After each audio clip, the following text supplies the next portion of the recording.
Hey party people, alrighty, well so today I wanted to give you a little insight on what it is like to be a bobsled athlete. I feel strange saying that because I'm only my third week in, so so far it's been fantastic. I've learned so much, and the appreciation that I've developed for this sport has just, blown it out of the water. I did not realize just how incredible this sport could really be, and just the fine little details and the external factors that you have to really consider when coming in and training, because there's so many things that can be out of your control that you just have to accept, adapt and move on, and just try and do your absolute best. So kudos to everyone that does the bobsled, skeleton, luge.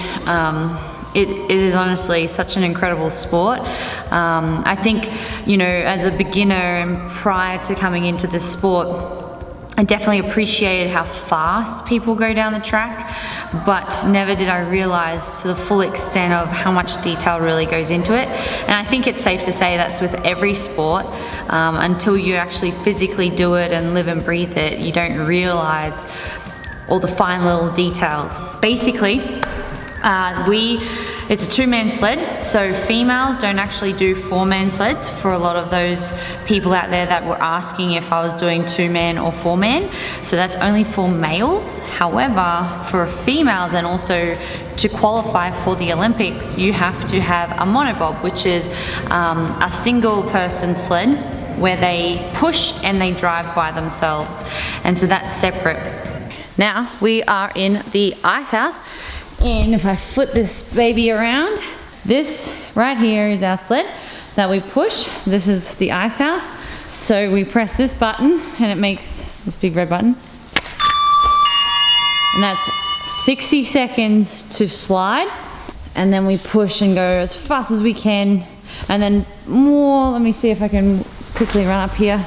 There, that's when we pull the brakes so that we don't go all the way up and smash into that white breaker there.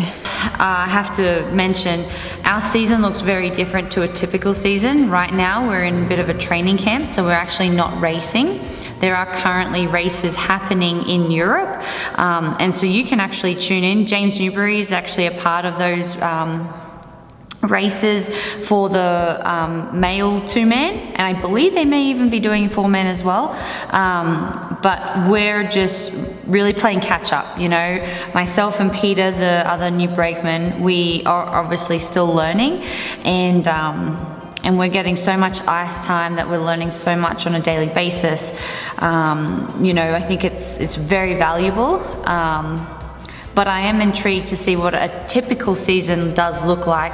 Basically, our pilot, Ash, she will actually head to the track about an hour before us because she does a track walk, so she knows and talks with the coach about her lines for the day that she wants to hit. And when I'm referring to lines, I'm referring to the specific track that she wants to steer on that particular day, because the ice does change depending on the weather. And so once we get to the track, we head straight to the shed that's holding our bobsled. We basically overnight we want to tip it upside down so that it's off its runners. I'm on the right number. Okay, so basically this morning we're prepping the sled. These are runners, and we're polishing the runners. We put the bolts in and the shims in, and we're actually polishing them with 1200 this morning. We've been told to protect these runners as if they were a brand new newborn. So essentially, they're more important than our lives. What number are you up to? 25, 26. So we'll flip that sled up the right way into scabbards, which you will see, and I'll try and explain briefly. And once you've done that, then you can, adjust the bolts and the foot pegs. I'm a lot shorter than the other two girls, so we always have to chop and change depending on who's sliding that particular day. Alright guys, so we have our sled. Now this is where we sit, us brakemen, and then our pilot's in there. Right now Kayla's changing the foot pegs because Peter is a freaking giraffe. And you're not. and I am a freaking piglet. Anyways, but just so you know, so she's changing those foot pegs. The foot pegs are just here. We've got padding there just to protect our ice spikes, so we don't want our spikes to go blunt or anything on the metal. And then here, this is our brake. So this is the brake that we pull at the very end. You never want to pull this during, while you're sliding down the track, because then you get fined. But we'll pull that at the very end once the run is finished, and it's like a rake. But do you think it's more than just getting fined? Do you think there's a safety? Oh, of course, but for me, it's I don't want to get fined. That's my biggest issue. And then, so right now this morning, we actually have to put more weight in the sled. Another 5 kilos. So this here is actually weight, just to weigh the sled down a little bit more. The sled has to be, what, 170, Kayla? Yep, 170. So 170 kilos this sled has to be. Currently it's a little light, so we need to adjust that. Now that Kayla's a little out of the way, we'll zoom in. No, you're fine. Now this is our pilot seat. So this is where Ash sits. And this is her, what do you call these again? Steers? What? D-rings? The D-rings. D-rings, I freaking knew that. Oh, okay, so this is the push pilot bar. Is that right? The pilot bar. The pilot bar. So they'll push this, they'll jump in, and then what do you do? Holy shit, and then they press this big red button in here for it to come down, and then I jump in. We jump in. Right, am I live? I'm live. Okay, so what we have right now is we're showing you where Peter is. You can't really see because she's all in black. But see, this is where her feet are here. And then so she holds on here onto these bars here. This is all she holds on to for her life.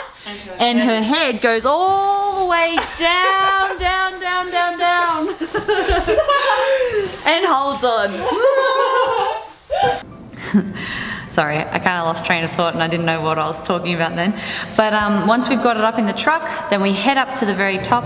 We have a car, we'll drive up, try and beat the truck up. Then once the truck reverses, we unload our sled and then we get it and flip it on its side onto the ice at the very start. So we are typically up first after the skeleton, and so you know, we're pretty much ready. All we need to do is slide it across, put it in its tracks, and then we are good to go when time comes. So our training session for sliding is typically from 10 a.m. to 12 p.m. 10 a.m. to 12 p.m. We'll do 3 slides in that session. Depending on the pilot, she sometimes dictates what she wants to do, but typically in the morning we'll always get our 3. Then we'll have a 3-hour break. That's when I'll go into the gym. I'll do half a gym session. All right, I wanted to show you where we have our gym sessions. So while we've been here in Korea, we've actually been in a bubble, obviously due to COVID reasons. So all the athletes, they have to train in this gym with specific time frame, in specific time slots and stuff. And then we have a track session here every so often, depends on the weather. Look at this beautiful view. It's actually open, so like you definitely get the temperature of what it feels like outside. So it's a bit fresh every so often. And then we'll go in here. Dumbbells. We actually had to collect a bit of equipment for, oh, there's Kayla. She's in the middle of her gym session. We've got all these machines back here. Love finishing off and doing some accessory pieces on this. And this is where we'll clear out and do some CrossFit sessions in this floor space. So, pretty cool stuff. I know we're grateful that we still had the opportunity to have good quality equipment and gym while we've been over here. But now we're off to the ice house.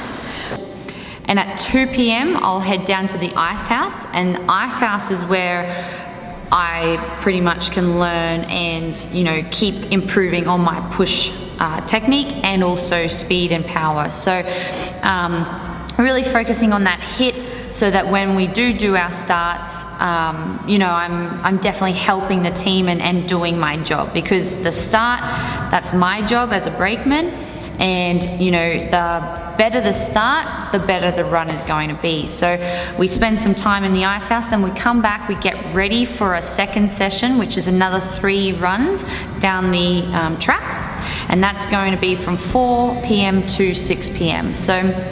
But then after our afternoon sliding session, then I go back into the gym and I finish off my gym session. And you know, obviously right now I'm juggling between the keeping and maintaining my fitness for CrossFit so that I'm ready for the Open, but I'm also trying to build my strength and my speed for bobsled. So I'm making sure that I'm tapping into and able to train throughout the day, making sure that I'm covering everything so that it doesn't affect one another. But yeah, so that would be typically a day. Because we have the ice house, we don't really focus too much on our sprints at the track. That will be in the off season, which is the season for CrossFit, where I will focus on my speed more. But right now it's honestly just working on technique, focusing on the timing of our hit with me and my pilot, and working on consistency. You know, I think consistency is key. Shane and I often say that. Just having that and focusing on that is really important, and not getting caught up in the times or anything. Obviously we understand and gauge where we are from where we've started, and we're constantly improving, which is fantastic. But aside from that, it's not about the racing here throughout this season and throughout this training camp. It's purely about learning and evolving and just getting better and more confident in it each day that you're on the ice. Oh, one thing that Shane does a lot of is he will, every time that we go sliding, so obviously we're alternating.